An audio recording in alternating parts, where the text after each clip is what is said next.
രഘുതാത്ത Keerthy Suresh, MS Bhaskar, Ravindra Vijay എന്നിവരെ കേന്ദ്ര കഥാപാത്രങ്ങളാക്കി സുമൻ കുമാർ സംവിധാനം ചെയ്ത ഈ തമിഴ് പൊളിറ്റിക്കൽ ഡ്രാമ ഫിലിമിനെ കുറിച്ചാണ് ഇന്ന്.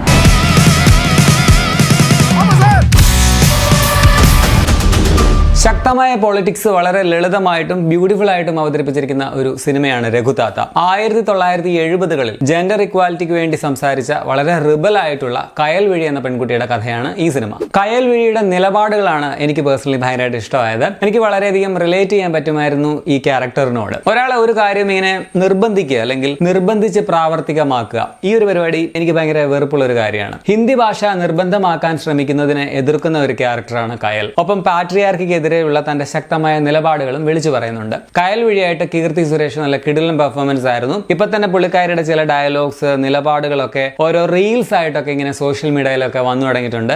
ഇത് അങ്ങനെ കൂടുതൽ ജനകീയമാകാൻ സാധ്യതയുള്ള, വൈറലാകാൻ സാധ്യതയുള്ള ഒരു ക്യാരക്ടറാണ്. ഇസ്മത്ത് ഭാനു അവതരിപ്പിച്ച കയൽ വഴിയുടെ നാത്തൂൻ കഥാപാത്രം കോദെ എന്ന ആ ഒരു പെൺകുട്ടി, അതെനിക്ക് ഭയങ്കരമായിട്ട് ഇഷ്ടപ്പെട്ടു. ഈ വിശക്കുന്നു എന്ന ഫസ്റ്റ് പുള്ളിക്കാരിയെ കാണിക്കുന്ന ആ സീനിൽ പറഞ്ഞു തുടങ്ങുന്ന ഡയലോഗ് മുതൽ ലോറി ഡ്രൈവറുടെ കാര്യം പറയുന്നത്, അതുപോലെ ക്ലൈമാക്സിൽ കീർത്തിയെ കുറിച്ച് മോശമായിട്ട് പറയുന്നതിന് ആദ്യം ആ കുടുംബത്തിലെ മറ്റാരെക്കാളും മുമ്പേ തന്നെ പ്രതികരിക്കുന്നതും അതൊക്കെ ഭയങ്കര രസമായിരുന്നു. ശരിക്കും പടത്തിലെ ഒരു ക്രൂഷ്യൽ ആയിട്ടുള്ള ഒരു രഹസ്യം കണ്ടെത്തിയിട്ട് കീർത്തി ആദ്യമായിട്ട് അതുകൊണ്ടൊന്ന് ഷെയർ ചെയ്യുന്നത് ചേട്ടനോടും ചേട്ടത്തിയോടുമാണ്. ആ സമയത്തെ കോതയുടെ റിയാക്ഷൻ ഒക്കെ ഭയങ്കര രസമായിരുന്നു. സെൽവനായിട്ട് വന്ന രവീന്ദ്ര വിജയ് വളരെ രസകരമായിട്ട് തന്നെ ആ റോൾ ചെയ്തിട്ടുണ്ട്. ടൈറ്റിൽ ക്യാരക്ടറായിട്ട് വന്ന MS ഭാസ്കർ, ദേവദർശിനി എന്നിവരും നന്നായിട്ടുണ്ടായിരുന്നു. രാജേഷ് ബാലചന്ദ്രൻ, രാജീവ് രവീന്ദ്രനാഥൻ, ചു ഘോയിഷങ് എന്നിവരുടെ കഥാപാത്രങ്ങളും രസകരമായിരുന്നു. ഷോൺ റോൾഡനാണ് പടത്തിന്റെ മ്യൂസിക് കൈകാര്യം ചെയ്തിട്ടുള്ളത്. ബാക്ക്ഗ്രൗണ്ട് സ്കോർ ഒക്കെ വളരെ നൈസായിട്ട് തന്നെയാണ് തോന്നിയത്.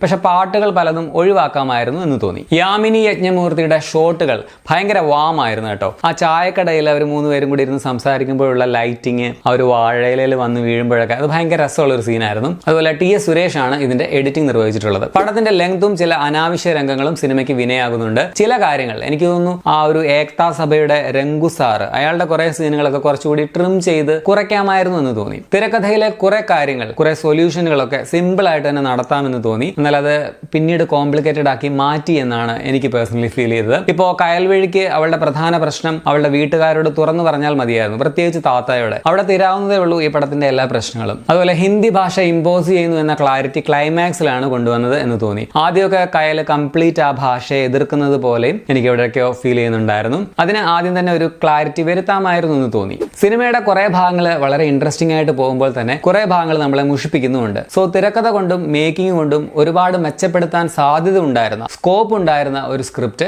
കുറച്ചുകൂടി ബെറ്റർ ആക്കാമായിരുന്ന പടം എന്നാണ് എനിക്ക് പേഴ്സണലി അനുഭവപ്പെട്ടത്. എനിവേ, നല്ല സിനിമയാണ്. സത്യത്തിൽ ഇത് സ്കിപ്പ് ചെയ്യാമെന്ന് വിചാരിച്ച ഒരു പടമാണ്. ചില ക്ലിപ്സ് ഒക്കെ സോഷ്യൽ മീഡിയയിൽ കണ്ടപ്പോഴാണ് ഈ പടം കാണാനുള്ള ഒരു താല്പര്യം തോന്നിയത്. അങ്ങനെ വലിയൊരു പ്രതീക്ഷയൊന്നും ഇല്ലാതെ കണ്ടതുകൊണ്ടാവാം എനിക്ക് സിനിമ ഇഷ്ടപ്പെട്ടു. പക്ഷെ തിയേറ്ററിൽ കാണാത്തതിന്റെ വിഷമമൊന്നുമില്ല കേട്ടോ. ഒരു തിയേറ്റർ മെറ്റീരിയൽ എന്നതിനേക്കാൾ OTT-ൽ കൂടുതൽ അപ്രിഷിയേറ്റ് ചെയ്യപ്പെടേണ്ട ഒരു സിനിമയാണെന്നാണ് എനിക്ക് തോന്നിയത്. പടം C5-ൽ നിങ്ങൾക്ക് ഇപ്പോൾ കാണാൻ കഴിയും. ഇത് തമിഴിനൊപ്പം തന്നെ മലയാളം ഡബ്ബിങ്ങും അവൈലബിൾ ആണ്. പറ്റുമെങ്കിൽ നിങ്ങൾ ഒറിജിനൽ തമിഴിൽ തന്നെ കാണാൻ ശ്രമിക്കുക. പടം കണ്ടവരാണെങ്കിൽ നിങ്ങളുടെ അഭിപ്രായം കമന്റ്സിൽ രേഖപ്പെടുത്തുക. അപ്പോൾ ശരിയാണ്.